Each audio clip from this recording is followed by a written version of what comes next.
So The Monkey releases this weekend, but is it worth your time? Don't worry, I've got your spoiler-free movie review right here. So The Monkey tells the story of twins that find their father's old monkey toy. Upon messing with it, a series of deaths start to occur. They decide to get rid of the toy. However, years later, when the toy resurfaces, these deaths restart. This movie is directed by Oz Perkins, who probably after this film is going to be a household name.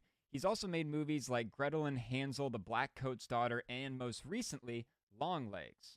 One thing you should know going in is The Monkey is not like those other films at all. This is a horror comedy. The point of this movie is to make you laugh. The first 3 minutes of this film set the tone perfectly. Even the font of the opening title screen is a little bit funky and silly. This is a horror comedy that looks at death in a very lighthearted way. So if you're going into this movie looking for a bloody good time, you're going to be very pleased. I will say Oz Perkins puts a surprising amount of thought into the themes of this movie. It actually has a lot to say about death and misfortune, and those themes are interwoven into the film beautifully. I think that the first 2 acts of this movie are truly great. They're fun, they're fast-paced, they're bloody, the kills are awesome, it's hilarious. The script is really tight, and everything feels like it flows seamlessly. But if you've ever read a Stephen King book, then you know exactly how the 3rd act goes. The 3rd act of this movie is bananas.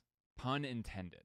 It gets a little too ridiculous, and I think it loses focus on what the film is actually about. What started off as a lighthearted look on death with meaningful themes and hilarious content turned into something else entirely. And once the 3rd act concludes, I do think the final 5 minutes is pretty good as well. That said, I do think audiences will enjoy themselves with this one. It's probably going to make a bunch of money, and I look forward to seeing what Oz Perkins does in the future. I'm going to give The Monkey a 3.4 out of 5. If you guys go out and see the movie, let me know what you think in the comments, and I'll see you guys in the next review.